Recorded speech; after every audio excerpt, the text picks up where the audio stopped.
Jeudi 19 septembre de l'an 2024, dans les titres de l'actualité, 2 morts et 1 blessé dans le rang des forces de défense et de sécurité dans une attaque d'un groupe d'individus armés ce jeudi matin 19 septembre de l'an 2024 sur la route inter-État Cotonou-Malanville à hauteur de Bangou, arrondissement de Guéné, sur place ici à Malanville dans la commune. Qu'est-ce qui s'est réellement passé? Les détails sont à suivre dans un court instant. Pendant ce temps en éducation, on parle d'offre de soulagement dans le rang des acteurs du système éducatif à Malanville. Ces derniers viennent de recevoir 100 tables et bancs de la part de Sorobat, entendez, Société de routes et de bâtiments du Bénin, sise justement ici à Malanville. Les temps forts de cette cérémonie sont à suivre. Pendant ce temps à Cotonou, l'on parle du Conseil des ministres. Les membres du gouvernement se sont réunis hier mercredi 18 septembre 2024 en conseil hebdomadaire des ministres à Cotonou sous l'égide du chef de l'État Patrice Talon. Plusieurs dossiers sont examinés, plusieurs décisions sont prises. Le point de cette session du Conseil des ministres est à suivre avec le porte-parole du gouvernement, Wilfried Léandre Rongwedji. À suivre dans ce journal, une note en sport et à la boucle, la revue de presse nationale de Lukman Routhierou. C'est là pour le sommaire. Bonsoir et bienvenue à tous. Sota Midi Magazine, le point de l'actualité de la journée sur ta radio. Sota FM, c'est maintenant et tout de suite. De nouveau, bienvenue dans Sota Midi Magazine. 2 morts, 1 blessé dans le rang des policiers. C'est donc le bilan d'une attaque sur la route inter-État numéro 2 à hauteur de Bangou, arrondissement de Guéné dans la commune de Malanville. Selon les informations recueillies auprès des habitants des villages environnants, il s'agit des échanges de tirs à balles réelles entre les forces de défense et de sécurité et les individus armés non identifiés. L'attaque a eu lieu ce jeudi 19 septembre 2024 aux environs de 6h allant à 8h du matin. D'aucuns évoquent donc des tentatives de braquage, d'autres parlent des individus armés non identifiés. Une équipe de la rédaction de Sota FM s'est déplacée sur place et constaté l'arrêt de la circulation sur le tronçon, puis après repris timidement sous contrôle des forces de défense et de sécurité. De cette actualité, on ouvre cette fois-ci on va parler d'éducation, dont de 100 tables et bancs aux acteurs du système éducatif de la commune de Malanville. L'initiative émane de la Société de routes et bâtiments du Bénin, en abrégé Sorobat, suite à la demande de la mairie pour résoudre un tant soit peu le problème de manque de mobilier qui mine l'éducation à Malanville. La cérémonie de remise officielle de ces tables et bancs a eu lieu hier mercredi 18 septembre de l'an 2024 à la Maison des Jeunes et Loisirs de Malanville. C'était en présence des responsables de l'entreprise donatrice, des autorités locales et plein d'autres acteurs. Lukman Demba Diallo, voilà, j'y arrive, est le représentant du directeur de la société à Sorobat, l'environnementaliste. Il se veut plus précis. Suite à la demande de la mairie qui nous a saisi par écrit pour solliciter des tables et bancs pour les élèves, nous avons envoyé la correspondance à notre directeur général à Cotonou et lui-même étant très sensible à ce qui concerne l'éducation au Bénin, a pris la résolution de faire fabriquer 100 tables et bancs que nous mettons à votre disposition ce soir. Et ces tables et bancs sont destinés aux élèves du Bénin, particulièrement aux élèves de la commune de Malanville. Nous souhaitons que ces tables soient utilisées judicieusement et qu'elles soient envoyées dans les localités où il y a vraiment les besoins pour que les élèves qui vont s'asseoir sur ces tables pour étudier deviennent dans un futur immédiat des cadres qui pourront travailler à Sorobat Bénin. Nous demandons aux autorités de toujours accompagner la Sorobat comme elles ont l'habitude de le faire pour nous aider dans les difficultés que nous aurons pendant l'exécution des travaux et de nous faciliter la tâche dans l'exécution des travaux, c'est-à-dire les difficultés diverses qu'une entreprise pourrait rencontrer dans l'exécution d'un chantier. Le secrétaire exécutif de la mairie de Malanville, représentant le maire empêché, a au nom du conseil communal des acteurs de l'éducation et des parents d'élèves adressé ces mots de remerciement et de profonde gratitude aux donateurs. Pour le secrétaire exécutif de la mairie, le problème de manque de mobilier dans la commune est une préoccupation majeure. Olivier Alokotu. Mes premiers mots, c'est bien évidemment des mots de remerciement et de profonde gratitude au nom du conseil communal et du maire empêché.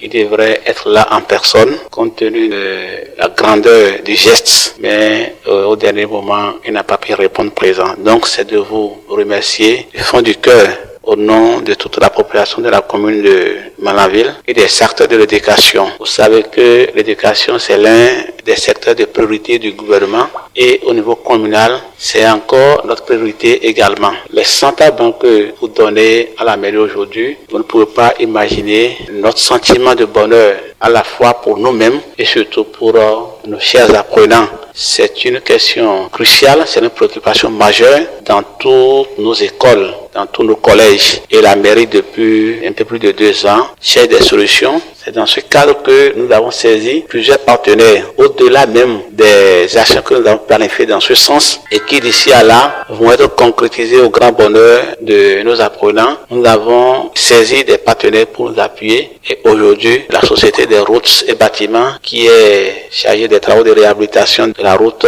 inter-État, RNI 2, Sorbat, l'un des rares partenaires qui ont répondu favorablement à notre demande. Olivier Alokutu rassure par ailleurs les donateurs que les 100 tables et bancs seront partagés à qui de droit. Il rassure également les acteurs de l'éducation que des dispositions sont prises donc pour honorer leur engagement en ce qui concerne les promesses aux acteurs de l'éducation et que leurs mains restent toujours tendues à d'autres initiatives. On l'écoute. Nous rassurons de ce que ces tables bancs vont être destinés aux réels bénéficiaires et rassurer davantage les acteurs de l'éducation de ce que nous avons entrepris depuis, par la grâce de Dieu. D'ici quelques semaines, nous allons commencer par lancer les premières commandes. Les partenaires comme Sorbat qui nous appuient dans ce sens, nous leur devons vraiment une profonde gratitude. Donc au nom du maire, au nom du conseil communal, au nom des populations, au nom des apprenants qui sont les réels bénéficiaires, nous vous disons sincère merci. Comme vous l'avez souhaité, les élèves qui vont utiliser cet arbre-banc, parmi eux, au moins 90% vont être des ingénieurs en génie civil et venir servir dans votre société Sorbat. Nous vous demandons humblement de transmettre vraiment toute notre profonde gratitude et celle de toute la population d'ailleurs à l'équipe de la direction générale de Sorbat et leur dire que nous tendons encore la main et toujours, pas seulement dans le secteur de l'éducation mais dans d'autres secteurs au niveau de la commune. Les défis sont nombreux. Tout est prioritaire et urgent à la fois. Nous maintenons nos mains tendues et dire que la mairie est totalement engagée, surtout aux côtés de Sorbat, pour un meilleur achèvement des travaux dont il a la charge. Que Dieu bénisse et Sorbat et la mairie et les enfants pour que l'éducation puisse rayonner davantage dans la commune de Malanville. Restons dans cette même tendance éducation. Bruit autour d'une souscription à l'école primaire publique de Wolo à Malanville. À peine l'année scolaire démarrée que les parents d'écoliers grognent contre certaines décisions de l'école. Ils disent ne pas comprendre les mobiles réels d'une souscription de 4 000 francs CFA à l'inscription des enfants. Un faiseur d'opinion en a fait une préoccupation sur la tranche du grogne ce jeudi matin dans Bonjour Malanville. Suivez cet extrait de sa grogne. Un autre intervenant s'installe au bout de la ligne. Bonjour. Oui, bonjour monsieur le journaliste. À qui ai-je l'honneur? Alibio depuis Wolo. Monsieur Alibio, on vous écoute. On vous a parlé à propos de EPP Wolo. Oui. Monsieur, je n'arrive pas à comprendre pourquoi l'État dit que l'école est gratuite. Mais quand on amène les élèves, le directeur la prend 4 000 pour l'inscription. Je ne comprends pas pourquoi. Et pourtant, on dit que l'école est gratuite. Vous avez dit EPP Wolo. Oui, EPP Wolo. Et le directeur vous a pris 4 000, c'est ça? Oui, 4 000. J'ai amené un enfant. Ils ont pris 4 000. Je ne comprends pas. Et pourquoi n'avoir pas cherché aussi à comprendre les raisons? C'est pour cela que j'ai appelé la radio Sota pour comprendre. D'accord. C'est bien noté. Nous avons bien compris et merci. Oui, nous chercherons aussi à comprendre de quoi il s'agit. Passez une excellente journée, monsieur Alibio. À l'instant, un extrait de la grogne de ce faiseur d'opinion. Justement, la rédaction de ce TFM est allée à la quête de l'information suite à cette grogne sur nos antennes. Interrogé par une équipe de nos reporters, le directeur s'en lave les mains.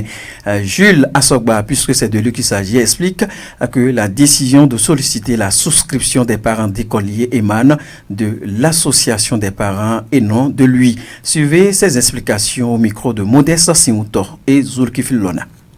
Je suis pas l'auteur d'une telle décision. Moi, mon problème, c'est d'appeler le bureau. J'ai appelé le bureau. Je leur ai posé les situations, les difficultés de l'école. L'effectif, par exemple, de l'école contre le nombre de salles de classe disponibles, qui n'est que de 6 contre 7 autorisés. Mais l'effectif est de tout autour de 900 et quelques élèves. Face à cette difficulté, après la rencontre des parents, ce sont eux-mêmes, le bureau, je veux dire, qui ont décidé de prendre une initiative pour pallier à ces difficultés. Je peux vous dire, quand ils m'ont fait part de ça, j'ai été catégorique. Je me suis opposé à ça. Effectivement, parce que ça n'a pas respecté les tests. On a dit effectivement l'école est gratuite. Ils en étaient là quand l'autorité, notre chef de région, notre CRP, m'a interpellé et ils sont allés le rencontrer. C'est vrai, je ne suis pas quand même décideur dans cette affaire. Après leur échange avec le chef leur a donné les voies à suivre pour quand même atteindre leur objectif. Et je crois bien que sur cette base, le dimanche prochain, ils ont prévu une assemblée générale des parents, de tous les parents. Sinon que c'était le bureau APE, AME et quelques personnes, ressources qui se sont réunies pour chercher à régler ce problème. Mais le dimanche, l'assemblée générale, tous les parents est prévue parce que ils ont pensé diviser environ 4 cours comme ça, les cours qui ont de grands effectifs. Donc je crois que c'est ça, c'est ce que je peux dire d'abord par rapport à cela. En réaction, le secrétaire général de l'association des parents d'élèves de l'école primaire publique Wolo dédouane l'administration de l'école. Selon Jamaldine Amadou, il s'agit d'une option envisagée par les parents afin d'amoindrir les difficultés de l'établissement liées notamment au manque d'infrastructures et mobilier scolaire. Jamaldine Amadou est le secrétaire général du bureau de l'association des parents d'élèves de Wolo. On l'écoute. Le problème, c'est pas au niveau du directeur. On a fait réunion avant l'école commencer. On a vu que on a beaucoup d'effectifs dans l'école. Il y a classe qui a 170 personnes, 150 personnes. Et on a vu que si on a laissé jusqu'à l'école commencer là, ça va nous bloquer beaucoup. Les enfants restent dans la rue pour promener, ne viennent pas à l'école.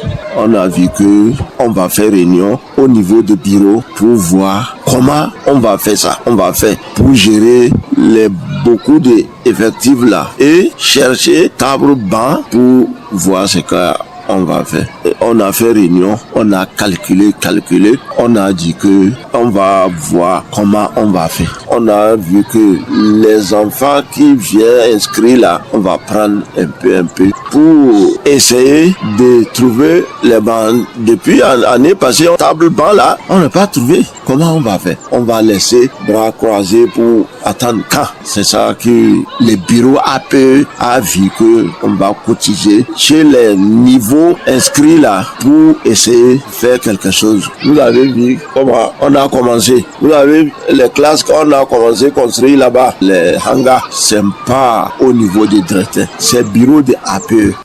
Le manque d'infrastructures et mobilier scolaire est crié à l'école primaire publique Wolo, d'où cet appel des acteurs au gouvernement. Jules Assogba et Jamaldine Amadou qu'on écoute.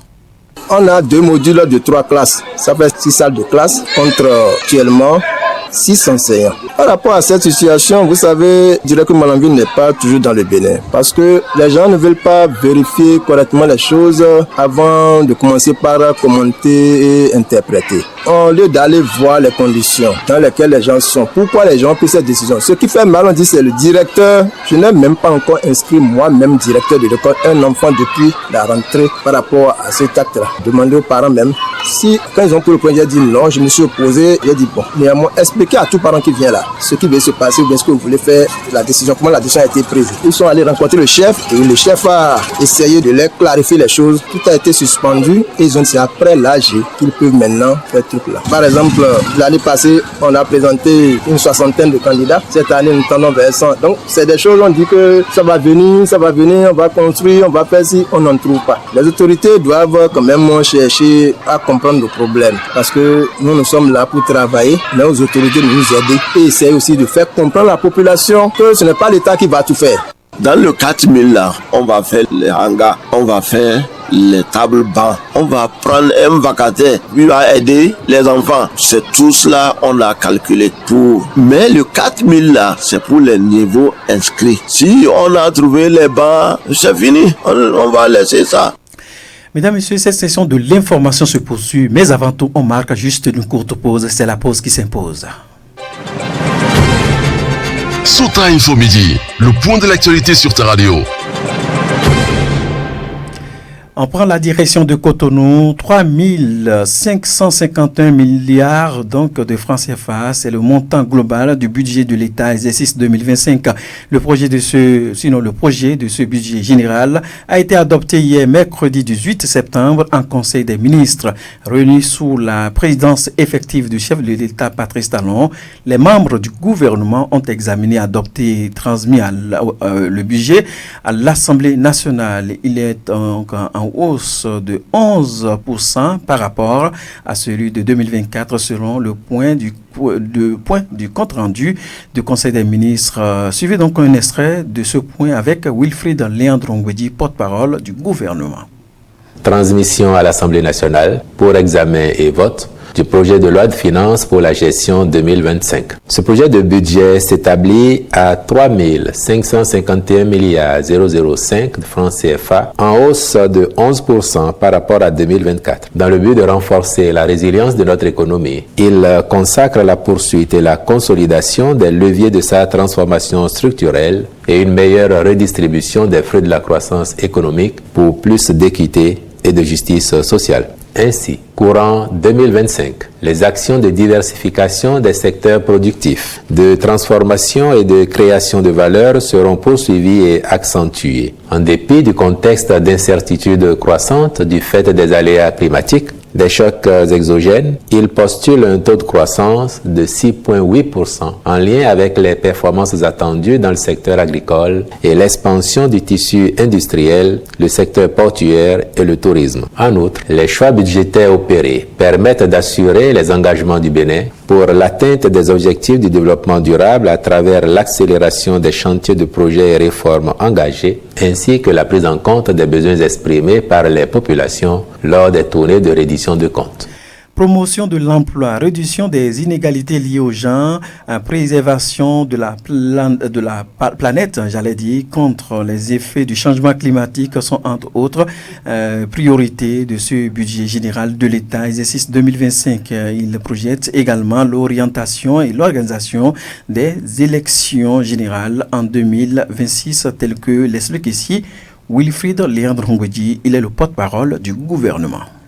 De façon spécifique, ce projet de budget prend notamment en compte la préparation des élections générales de 2026, l'achèvement, la mise en service et le fonctionnement de plusieurs infrastructures socio-économiques, cités ministérielles, cités administratives départementales, services marchands, réceptifs hôteliers et touristiques, structures sanitaires de référence dont le centre hospitalier international de Calavi, l'hôpital de zone de Savé-Ouessé, l'hôpital de zone de Tchaourou. La montée en puissance des projets de filets sociaux avec le projet Gbesoké, le microcrédit à la FIA, le projet d'alimentation scolaire dont la couverture passera à 100% en zone rurale, l'expérimentation du projet de supplément de nutrition de 1000 jours, la mise en service de plusieurs systèmes d'alimentation en eau potable multivillage et leur raccordement au ménage, l'extension du réseau de distribution de l'énergie électrique et l'acquisition des compteurs à moindre coût. Globalement, il est à observer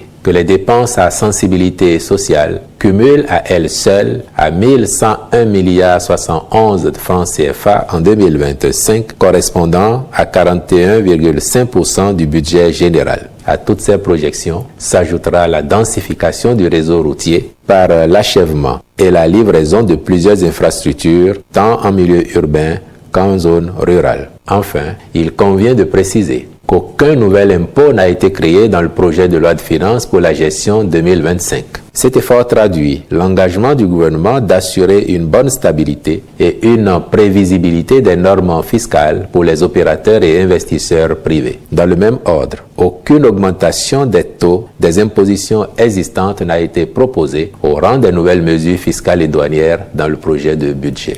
Le Conseil des ministres de ce mercredi 18 septembre s'est également penché sur la situation des dialysés au Bénin.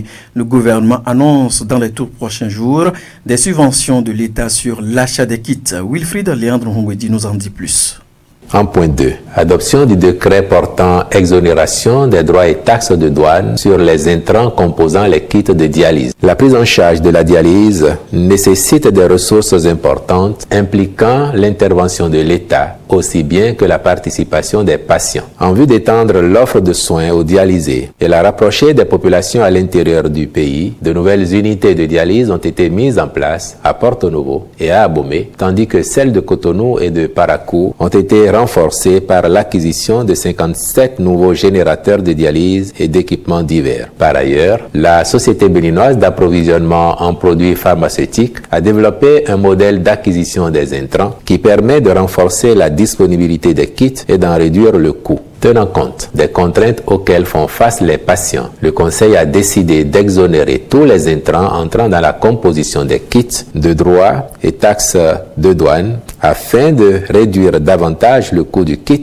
et de faciliter le bénéfice du traitement aux patients. Les ministres concernés prendront les dispositions appropriées pour l'application effective de cette décision. À l'instant, Wilfried Léandre Hongwedi, porte-parole du gouvernement, nous dressons le tapis vert pour les nouvelles sportives. Le sport dans son ensemble et avec toutes les disciplines, c'est sur Sota FM, la meilleure pour les informations sportives d'ici et d'ailleurs. Actualité de proximité, football donc, transfert de Moïse Sabio s'engage désormais avec les Buffles. C'est officiel, le latéral gauche et l'international A béninois Moïse Sabio est désormais sociétaire des Buffles, libre de tout engagement contractuel depuis la fin de son bail à Damissa FC. Le natif de Guéné dans le département de la Liborie justement a rejoint la barque des Verts et Blancs de Parakou, quintuple champion du Bénin. C'est l'heure donc d'installer confortablement dans son fauteuil. Lukman Wouroutio, c'est dans la revue de presse nationale. Suivez la revue de presse sur Sota FM. Amis de la plume et du papier, mesdames, messieurs, bonjour. 3551,005 milliards de francs CFA. C'est le montant du budget prévisionnel de l'État exercice 2025. Hier, mercredi 18 septembre, renseignent les journaux, en Conseil des ministres, le gouvernement a entériné la transmission à l'Assemblée nationale du projet de loi des finances 2025. Fraternité, le matinal, l'autre quotidien, le meilleur, Dynamise Info, le pays émergent, l'événement précis, palmarès, la nation, soleil levant, la cloche, le Canada du Nord, Décryptage Info, l'emblème du jour et bien d'autres publications indiquent que ce budget dont le projet de loi est transmis à l'Assemblée nationale est en hausse de 11% par rapport à celui de l'exercice 2024. Au décryptage, Dynamise Info retient que les plus de 3500 milliards de francs CFA sont envisagés pour les priorités en 2025. Aucun impôt n'a été créé dans le projet, note la cloche qui souligne que 41,5 milliards de francs CFA du budget général est consacré au social. Le Canada du Nord n'en dira pas le contraire lorsqu'il résume en titre que 3551,5 milliards de francs CFA pour les infrastructures et le social. Principalement, Soleil Levant et le Matinal font savoir que le gouvernement, à travers cette loi des finances, exonère les droits de douane des kits de dialyse. Une véritable bouffée d'oxygène pour les dialysés, se soulage en manchette le Matinal qui explique que la conséquence de cette décision d'exonération des droits et taxes de douane sur les kits de dialyse est la réduction davantage du coût du kit et la facilitation du bénéfice du traitement aux patients. Alors, déduit la boussole, ce sont des mesures pour soulager les dialysés. Dans la même logique, Dynamise Info estime qu'avec la suppression des taxes douanières sur les kits de dialyse, le gouvernement amoindrit les souffrances des patients. Oui, mais Talon peut mieux faire, reprend Matin Libre. Les dialysés peuvent-ils déjà pousser un ouf de soulagement avec la décision du gouvernement d'exonérer les kits de dialyse des droits et taxes de douane, s'interroge le journal qui trouve que si la décision se veut salutaire, étant donné qu'elle pourra induire la baisse du coût, assurer la prise en charge complète et gratuite des malades, cela ne devrait pas empêcher la réalisation de grands projets de développement. Patrice Talon et son gouvernement peuvent mieux faire, estime le journal. par ailleurs décortique l'événement précis. Les dépenses des élections générales de 2026 sont incluses dans cette prochaine loi de finances. À travers cette décision, Dynamise Info note que le gouvernement de la rupture réuni en Conseil des ministres vient ainsi de laisser la confirmation que le calendrier électoral reste inchangé. Mais observe mon confrère, 2026 rassurerait davantage avec la relecture du code électoral. Cette doléance, une fois satisfaite, balisera le terrain pour l'organisation d'élections inclusives et transparentes en 2026 et plus que convaincu, des Béninois invitent à la relecture du code électoral pour faire déjouer les velléités d'exclusion, termine le canard. Voilà, mesdames, messieurs, ainsi va l'essentiel de l'actualité, tel que traité par les confrères ce jeudi. Fin de cette revue. Merci de m'avoir suivi. À demain. C'était la revue de presse sur Sota FM.